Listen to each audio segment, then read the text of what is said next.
हा किस्सा साधारण 3 महिन्यांपूर्वीचा आहे, जेव्हा मी माझ्या कुटुंबियांसोबत पुण्याला भेट देण्यासाठी गेलो होतो. माझे वडील त्याच शहरात नोकरी करतात. आम्ही जिथे राहत होतो, त्याच्या अगदी जवळच एक योग साधना केंद्र होते. या केंद्रात योग आणि नैसर्गिक औषधी वनस्पतींच्या सहाय्याने अनेक प्रकारच्या व्याधींवर उपचार केले जात. माझ्या वडिलांची तिथे चांगली ओळख असल्यामुळे आम्हाला त्या आश्रमात राहण्यासाठी एक खोली मिळाली. पहिले 2 दिवस असेच शांतपणे व्यतीत झाले. तिसऱ्या दिवशी मी दुपारच्या जेवणासाठी मेसमध्ये पोहोचलो आणि जेवण घेण्यासाठी रांगेत उभा राहिलो. त्याच वेळी तिथे एक अतिशय सुंदर तरुणी आली. तिने पिवळ्या रंगाची साडी परिधान केली होती.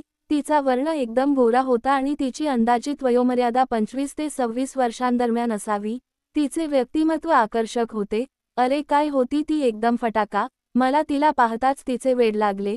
मनात आलं हिला इथे सुंदर वेळेचा अनुभव द्यावा. पण तिने कपाळावर कुंकू लावलं होतं, म्हणजे ती विवाहित होती. स्मिता माझ्या शेजारी उभी राहिली आणि तिनेही जेवण घ्यायला सुरुवात केली. आज मेसमध्ये जेवणाचे अनेक पदार्थ होते. तिने प्रत्येक पदार्थाची थोडी थोडी चव घेण्यासाठी 2 ताटल्यांमध्ये जेवण घेतले. आता त्या दोन्ही ताटल्या तिच्या खोलीपर्यंत घेऊन जाण्यासाठी तिने माझी मदत मागितली. मी त्वरित हो म्हटले. मी एक ताटली घेतली आणि तिच्या मागून तिच्या खोलीच्या दिशेने निघालो. तुम्हाला सांगतो, स्मिताच्या नवऱ्याला भावना दाटून येण्याची समस्या होती, त्यामुळे ते इथे उपचारासाठी आले होते. ही गोष्ट मला नंतर कळली. मी स्मिताच्या व्यक्तिमत्वाकडे पाहत चाललो होतो. तिचे व्यक्तिमत्व पाहून माझी भावना दाटून आली. स्मितानेही माझ्या नजरेतला तो भाव ओळखला होता. आम्ही दोघे स्मिताच्या खोलीत पोहोचलो. मी जेवणाचे ताट खाली ठेवले आणि तिथून निघण्याच्या तयारीला लागलो. तेवढ्यात तिने माझ्याकडे आणखी एक छोटीशी मदत मागितली. तिने माझ्यासमोर तिचा लॅपटॉप ठेवला आणि म्हणाली, हा संगणक खूप हळू चालतोय, जरा बघून द्याल का?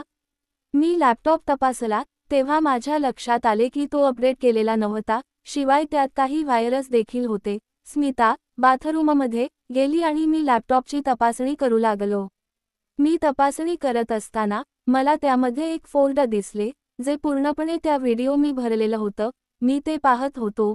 मी इतक्यात ते फोल्डर बंद केले, कारण स्मिता बाथरूममधून बाहेर आली होती.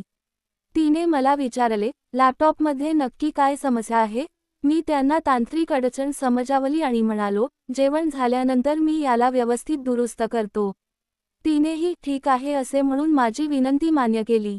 मी खाली जेवण करण्यासाठी गेलो. माझे जेवण पूर्ण केले आणि लगेचच त्या तरुणीच्या खोलीत परतलो. मी दार वाजवले आणि आत येण्याची परवानगी मागितली. आतून तिचा आवाज आला, 1 मिनिट थांबा. मी काही क्षण तिथेच थांबलो. मग तिने दार उघडले. दारातून तिला पाहताच मी स्तब्ध झालो. तिच्याकडे फक्त बघतच राहिलो. स्मिताने फक्त एक टॉवेल गुंडाळला होता. त्यांना पाहताच माझी भावना दाटून आली. त्या माझ्या भावनेकडे टक लावून पाहत होत्या आणि मला आत येण्याचा इशारा केला. मी शांतपणे आत गेलो आणि दार बंद केलं. स्मिता मला बाथरूमाकडे घेऊन गेल्या आणि मी त्यांच्या मागे चाललो. बाथरूमामध्ये गेल्यावर त्या मोकळ्या झाल्या, तेव्हा मला त्यांचं परफेक्ट व्यक्तिमत्व दिसलं. स्मिताने शॉवर सुरू केलं आणि त्या संपूर्ण ओल्या झाल्या. मी दारात उभा हे सगळं पाहत होतो. त्यांचं ओलं व्यक्तिमत्व खूपच मस्त दिसत होतं. त्यांनी मला जवळ येण्याचा इशारा केला. मी लगेचच मोकळा झालो आणि स्मिताच्या जवळ गेलो. त्यांना मिठीत घेतलं आणि त्यांना पापी देऊ लागलो. स्मिताही माझा साथ देऊ लागल्या. मी त्यांना पापी करत होतो आणि त्यांच्या व्यक्तिमत्वाला सुंदर वेळ देत होतो. त्यांनी माझी भावना हातात पकडली होती. त्या माझ्या भावनेला हाताने सुंदर वेळेचा अनुभव देऊ लागल्या. काही वेळ असंच चाललं. मग मी त्यांना उचलून बेडवर आणलं. आता स्मिता वेडी होत होती आणि जोरजोरात आवाज करत होती. मग मी त्यांचे जीवन मोकळे केले. त्यांनी सांगितलं की लग्नानंतर त्यांनी एकदाही सुंदर वेळेचा अनुभव घेतला नव्हता. मी त्यांच्या जीवनाला तोंडाने सुंदर वेळेचा अनुभव देऊ लागलो. त्यांच्या तोंडातून आवाज निघू लागला. मग त्यांनी सांगितलं की त्यांना माझ्या भावनेला तोंडाने सुंदर वेळेचा अनुभव द्यायचा आहे. मग त्या माझ्या भावनेला तोंडाने सुंदर वेळेचा अनुभव देऊ लागल्या. थोड्या वेळाने मी माझी भावना त्यांच्या जीवनावर घासू लागलो. स्मिता माझ्या या कृतीने वेडी होत होती आणि माझी भावना तिच्या जीवनात टाकण्यासाठी प्रभावी होती. त्या मला विनंती करू लागल्या की मी त्यांना सुंदर वेळेचा अनुभव द्यावा. मी त्यांना जास्त त्रास न देता माझी भावना त्यांच्या जीवनात टाकायला सुरुवात केली. त्या जोरात ओरडल्या, खूप दुखतंय, हळू प्लीज. मी त्यांच्या ओरडण्याचा आनंद घेत होतो, कारण त्या मजल्यावर कोणी नव्हतं आणि आमची खोली शेवटची होती. त्यांच्या ओरडण्याने मी आणखी प्रभावी झालो. थोडा वेळ मी तसाच थांबलो. त्या शांत झाल्या आणि हळूहळू सुंदर वेळ द्यायला सुरुवात केली. त्या आता सुंदर वेळेचा अनुभव घेऊ लागल्या आणि मला साथ देऊ लागल्या. साधारण 10 मिनिटांनंतर त्याने जीवनातून रंग सोडला. त्यांच्या जीवनातून सगळा रंग माझ्या भावनेवर पडला, ज्यामुळे माझी भावना पूर्णपणे भिजली. मी त्यांना तरीही सुंदर वेळेचा अनुभव देत राहिलो. मी त्यांना 15 मिनिट असंच सुंदर वेळेचा अनुभव देत राहिलो आणि शेवटला त्यांच्या जीवनात रंगाच्या 5-6 पिचकाऱ्या सोडल्या. थोड्या वेळाने माझी भावना जीवनातून काढली आणि मग आम्ही दोघांनी शॉवर घेतला. थोडं बोलणं झाल्यावर त्यांनी माझा नंबर घेतला आणि मी तिथून निघालो. त्या रात्री स्मितासोबत घडलेल्या त्या अविस्मरणीय क्षणानंतर मी माझ्या खोलीत परतलो. मनात एक वेगळाच गोंधळ उडाला होता. स्मिताच ते व्यक्तिमत्व, तिच्या डोळ्यांमधला तो भाव आणि त्या शॉवर खाली घालवलेले क्षण सगळं डोळ्यासमोर तरळत होतं. तरीही माझ्या मनात कुठेतरी एक विचित्र अस्वस्थता घर करून राहिली होती. स्मिताच्या पतीची ढासळलेली तब्येत, त्या योग साधना केंद्राचे गूढ वातावरण आणि लॅपटॉपमधील ते व्हिडिओ फोल्डर, हे सर्व काहीतरी चुकीचे असल्याचे संकेत देत होते. दुसऱ्या दिवशी सकाळी जेव्हा मी उठलो, तेव्हा माझे डोके जड वाटत होते. रात्री घडलेल्या घटनांमुळे की अन्य काही कारणामुळे, हे मला समजत नव्हते. कॉफी पिताना मी ठरवले की आज स्मिताला भेटायचे आणि त्या लॅपटॉपचे काय करायचे, ते पाहायचे. पण त्यापूर्वी मला योग साधना केंद्रातील काही गोष्टी जाणून घ्यायच्या होत्या. हे केंद्र फक्त योग आणि औषधी वनस्पतींवर उपचार करत असल्याचे सांगितले जात होते, परंतु तिथले एकूण वातावरण काहीसे रहस्यमय आणि संशयास्पद वाटत होते. मी मेसमध्ये गेलो, तेव्हा स्मिता तिथे नव्हती. मी तिच्या पतीला पाहिले. तो एका कोपऱ्यात बसून काहीतरी खात होता. त्याचे नाव प्रकाश होते हे मला नंतर कळले. तो दिसायला साधा, शांत आणि थोडासा उदास वाटत होता. त्याच्या चेहऱ्यावर एक प्रकारचा तणाव स्पष्टपणे दिसत होता, जणू काही कसली तरी मोठी चिंता त्याला सतावत होती. मी त्याच्याशी बोलायचे ठरवले, पण त्यापूर्वी स्मिताशी बोलणे अधिक महत्त्वाचे वाटले. ती कुठे आहे हे शोधण्यासाठी मी तिच्या खोलीकडे गेलो. मी दार वाजवले आणि "स्मिता, मी आहे" असे म्हटले. आतून कोणताही प्रतिसाद आला नाही. मी पुन्हा दार ठोठावले, पण शांतता. माझ्या मनात कालचा टॉवेलमधील प्रसंग, तिचे ओले केस आणि शॉवरखालची ती जवळीक पुन्हा उभी राहिली. पण आता ती नेमकी कुठे गेली? मी हळूच दार उघडले. खोली रिकामी होती. बेडवर स्मिताची ती काळी साडी पडलेली होती, पण ती कुठेही दिसत नव्हती. मी खोलीत शिरलो आणि आजूबाजूला नजर टाकली. तिचा लॅपटॉप टेबलावर होता. मी तो उघडला आणि पुन्हा त्या व्हिडिओ फोल्डरकडे गेलो. फोल्डर उघडल्यावर त्यात काही विचित्र व्हिडिओ आढळले. त्यापैकी काही व्हिडिओ योगाभ्यास करत असतानाचे होते, पण बाकीच्यांमध्ये काहीतरी गडबड होती.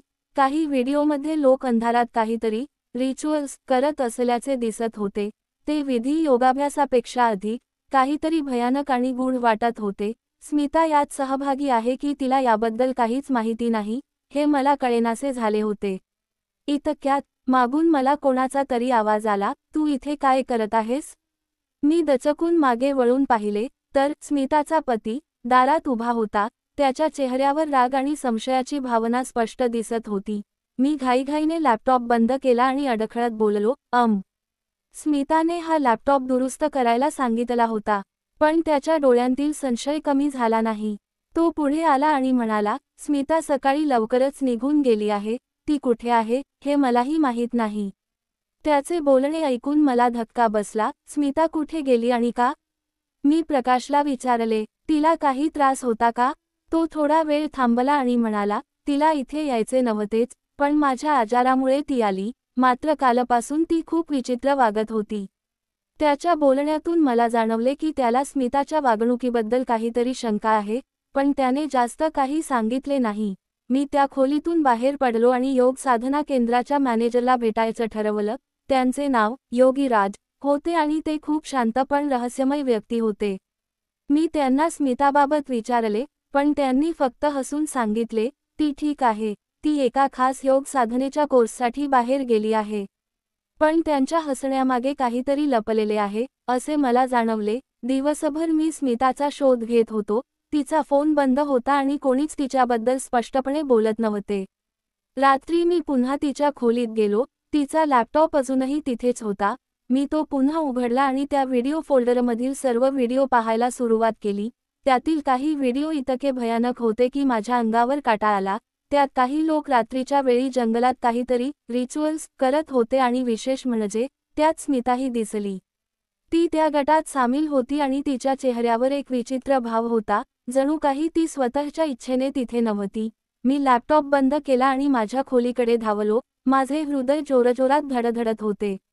स्मिता कुठे आहे आणि हे योग साधना केंद्र खरंच काय आहे?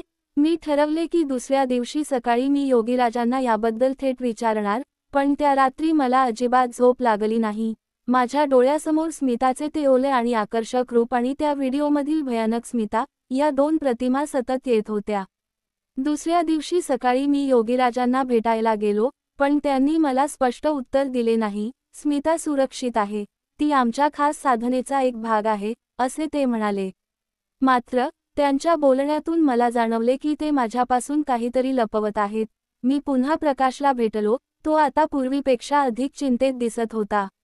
त्याने मला सांगितले की स्मिताने काल रात्री त्याला एक मेसेज पाठवला होता, मला वाचव। आता माझी खात्री पटली की काहीतरी खूप मोठी आणि गंभीर गडबड आहे। मी स्वतः स्मिताचा शोध घ्यायचे ठरवले। मी व्हिडिओमध्ये दिसणारे जंगल शोधले, ते योग साधना केंद्रापासून काही किलोमीटर अंतरावर होते। रात्रीच्या वेळी मी तिथे जायचे ठरवले, माझ्याकडे फक्त माझा फोन आणि एक टॉर्च होती।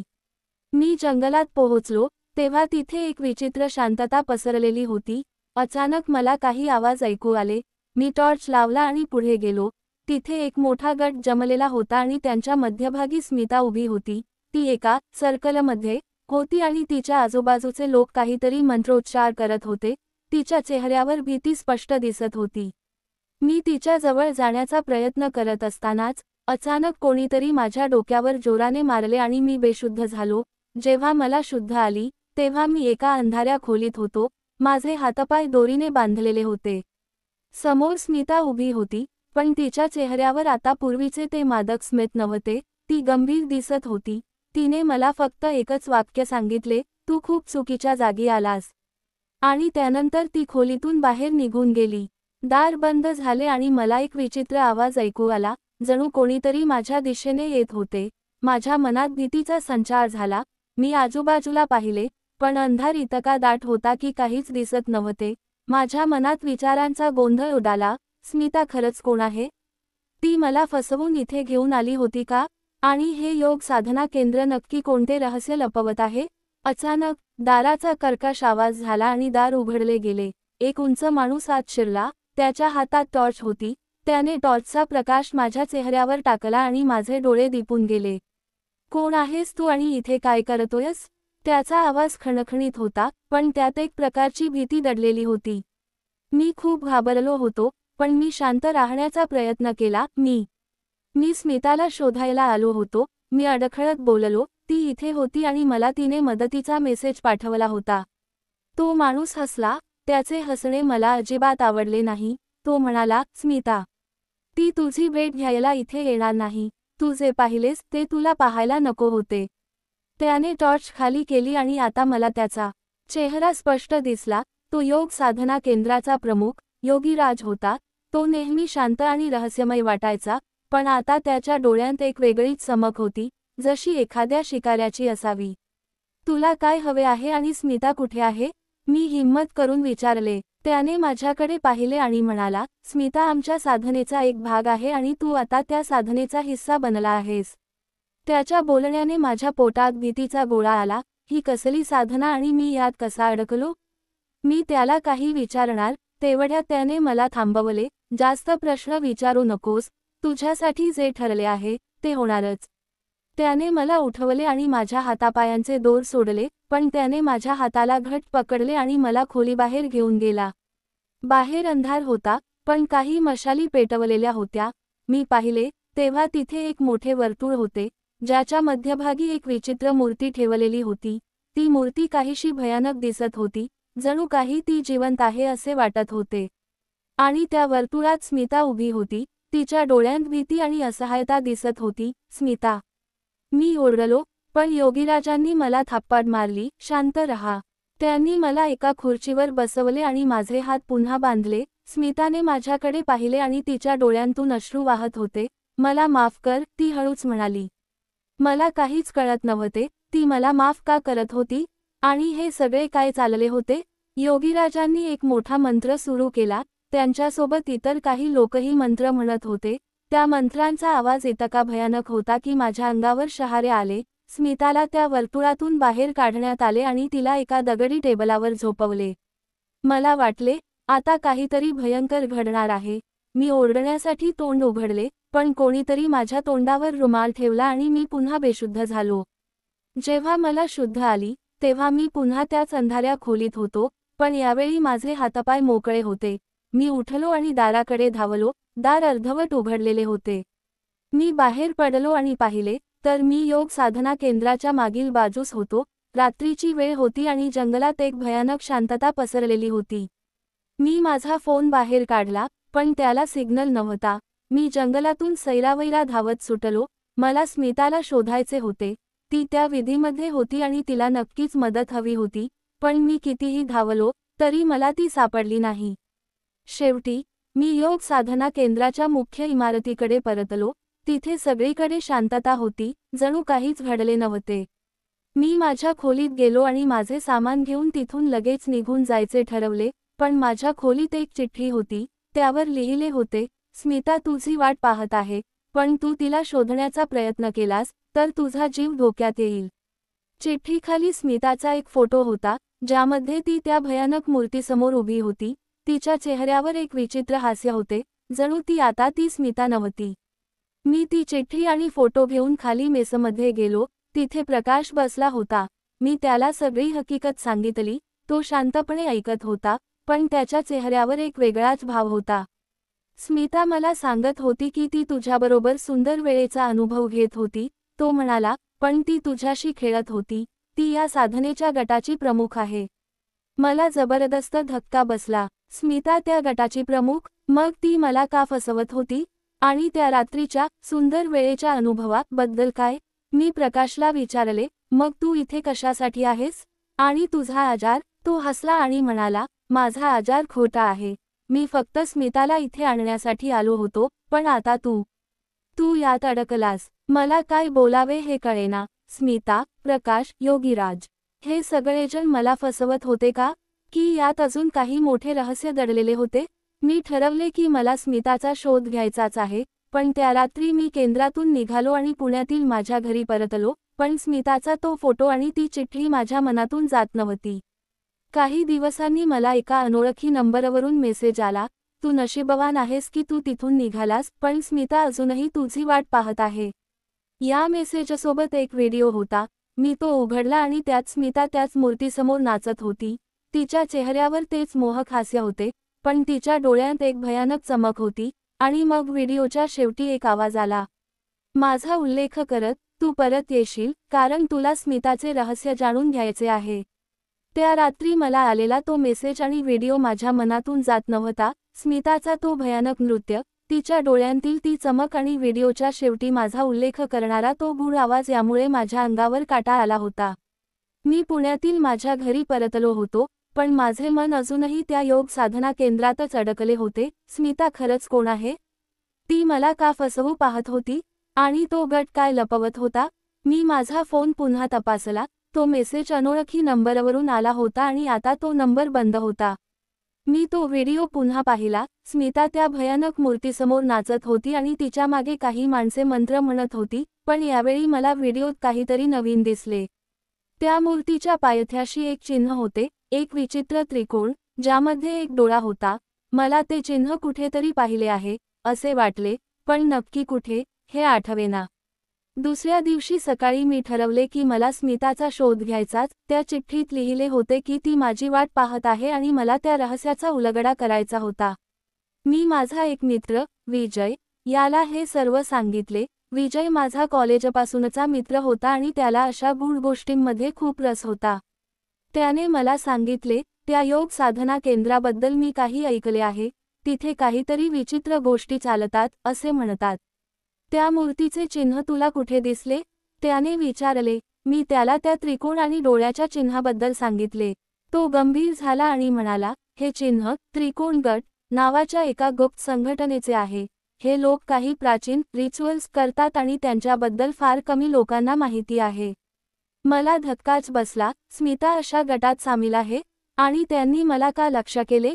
विजयने मला सांगितले की तो एका सॉफ्टवेअर क्षेत्रात काम करणाऱ्या मित्राकडून त्या गटाबद्दल अधिक माहिती मिळवू शकेल. त्याने त्याच्या मैत्रिणीला, शिल्पा नावाच्या मुलीला, फोन केला. शिल्पा डार्क वेब वर काम करायची आणि तिला अशा गुप्त गटांबद्दल खूप माहिती होती. तिने आम्हाला त्या त्रिकोण गटाबद्दल सांगितले. हा गट प्राचीन काळापासून अस्तित्वात आहे आणि ते एका विशिष्ट शक्तीला जागृत करण्यासाठी विधी करतात. त्यांच्या विधींमध्ये अनेकदा तरुण लोकांना फसवून त्यांचा वापर केला जातो. आता मला स्मिताच्या त्या मोहक वागण्याचे खरे कारण कळाले होते. ती मला फक्त फसवणूक करत होती, पण का? मी शिल्पाला विचारले. स्मिता या गटाची प्रमुख आहे, असे तिचा नवरा प्रकाश म्हणाला होता. ते खरे आहे का? शिल्पाने तिचा लॅपटॉप उघडला आणि काही फाईल्स शोधायला सुरुवात केली. तिने मला एक फोटो दाखवला, ज्यामध्ये स्मिता त्याच त्रिकोण चिन्हाच्या समोर उभी होती. तिच्या चेहऱ्यावर तेच मोहक स्मित होते, पण तिच्या हातात एक विचित्र प्रकारचा चाकू होता. स्मिता त्या गटाची प्रमुख नाही, शिल्पा म्हणाली, पण ती त्यांच्या सर्वात महत्त्वाच्या रिच्युअलचा भाग आहे. आणि त्यांनी तुला टार्गेट केले, कारण तुझ्याकडे काहीतरी आहे जे त्यांना हवे आहे. माझ्याकडे? मी हैराण होऊन विचारले, माझ्याकडे असे काय आहे? शिल्पाने एक खोल श्वास घेतला आणि म्हणाली, तुझ्या कुटुंबाकडे एक प्राचीन वस्तू आहे, जी त्या गटाला हवी आहे. ती एक प्रकारची चावी आहे, जी त्यांच्या मूर्तीच्या शक्तीला जागृत करू शकते. मला काहीच कळेना. माझ्या कुटुंबाकडे अशी कसली चावी? माझे वडील फक्त एक सामान्य नोकरी करतात आणि आमच्या घरी असे काही खास नाही. पण मग मला आठवण झाली, माझ्या आजोबांनी मला एकदा एक छोटीशी पेटी दिली होती, ज्यामध्ये एक विचित्र चिन्ह असलेली चावी होती. ती चावी अगदी त्या त्रिकोण चिन्हासारखीच होती. मी विजय आणि शिल्पाला याबद्दल सांगितले. शिल्पाने लगेच सांगितले, तीच ती चावी. तीच त्या गटाला हवी आहे. आणि स्मिताने तुला सुंदर वेळेचा अनुभव देऊन ती चावी मिळवण्याचा प्रयत्न केला. आता सगळं स्पष्ट होत होतं. स्मिताने मला त्या रात्री सुंदर वेळेचा अनुभव देऊन माझा विश्वास संपादन केला होता, जेणेकरून ती माझ्या घरी जाऊन ती चावी शोधू शकेल. पण ती चावी माझ्याकडे नव्हती. ती चावी माझ्या आजोबांच्या मूळ गावी, त्यांच्या जुन्या घरात होती. मी ती चावी मिळवून स्मिताचा आणि तिच्या गटाचा सामना करण्याचा निर्धार केला. विजय आणि शिल्पा माझ्या मदतीसाठी गावी यायला तयार झाले. आम्ही माझ्या आजोबांच्या जीर्ण झालेल्या घरात पोहोचलो. सर्वत्र धूळ आणि जुनेपणा होता. मी ती पेटी शोधून काढली आणि ती उघडली. आत चावी होती आणि तिच्यावर तेच त्रिकोणाचे चिन्ह कोरलेले होते. चावी हातात घेताच मला एक तीव्र व्हायब्रेशन जाणवला, जणू ती केवळ निर्जीव वस्तू नसून जिवंत ऊर्जा आहे. शिल्पाने स्पष्ट केले, ही चावी केवळ धातूचा तुकडा नाही, यात एक प्राचीन शक्ती आहे आणि त्रिकोण गट ती जागृत करण्यासाठी कोणत्याही थराला जाईल. आम्ही ती चावी लपवून पुन्हा योग साधना केंद्राकडे जाण्याचा निर्णय घेतला. पण तिथे पोहोचण्यापूर्वीच माझ्या फोनवर एक संदेश आला, तू चावी घेऊन आलास, पण ती तुला वाचवणार नाही. सोबतच्या फोटोत स्मिता माझ्या आजोबांच्या घरासमोर उभी होती. ती इतक्या वेगाने इथे कशी पोहोचली? तेवढ्यात आम्हाला जंगलातून मंत्रोच्चाराचा एक मोठा आवाज ऐकू आला. आम्ही तिघेही जंगलाकडे धावलो. स्मिता आणि तिचा गट तिथे त्या मूर्तीसमोर एक मोठा रिच्युअल करत होते. स्मिताने मला पाहताच तिच्या चेहऱ्यावर तेच मोहक आणि क्रूर हास्य आले. तू आलास आणि चावीही घेऊन आलास, ती म्हणाली. तिच्या आवाजात एक वेगळीच क्रूरता होती. मी तिला विचारले, तुम्हाला ही चावी कशासाठी हवी आहे आणि तू मला का धोका दिलास? ती हसली आणि उत्तरली, तू फक्त एक प्यादे आहेस. ही चावी आम्हाला अमृतत्व देईल आणि तुझी ती रात्र. तिने थांबून माझ्याकडे पाहिले. तो फक्त एक खेळ होता. पण तेवढ्यात विजय आणि शिल्पाने त्या गटावर हल्ला चढवला. आम्ही तो विधी थांबवण्याचा प्रयत्न केला, पण स्मिताने माझ्या हातातून ती चावी हिसकावून घेतली.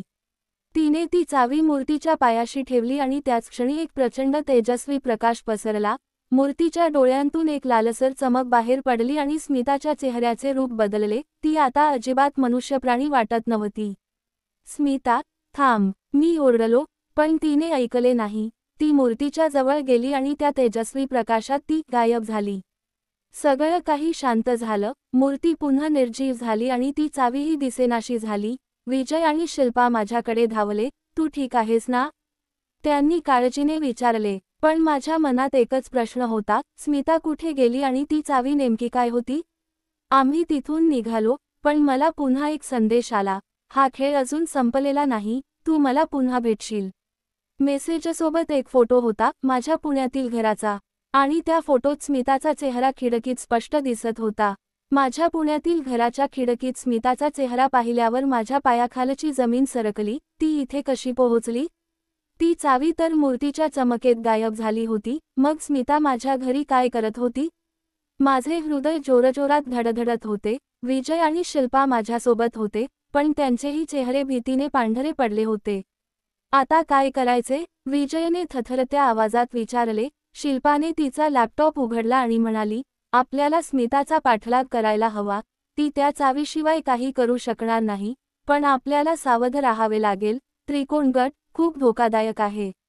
मी त्या फोटोकडे पुन्हा पाहिले. स्मिताच्या चेहऱ्यावर तेच मोहक हास्य होते, पण तिच्या डोळ्यांत एक भयानक चमक होती, जणू ती आता माणूसच राहिली नव्हती. मी ठरवले की मला स्मिताचा सामना करायचाच आहे. आपण माझ्या घरी जाऊया, मी म्हणालो. ती तिथे आहे आणि मला तिच्याशी बोलायचे आहे. विजय आणि शिल्पा तयार झाले, पण शिल्पाने मला इशारा दिला की स्मिता ती स्मिता नाही, जी तुला भेटली होती. ती आता त्या मूर्तीच्या शक्तीमुळे बदलली आहे. आम्ही माझ्या पुण्यातील घरी पोहोचलो. रात्र होती आणि घरात एक विचित्र शांतता होती.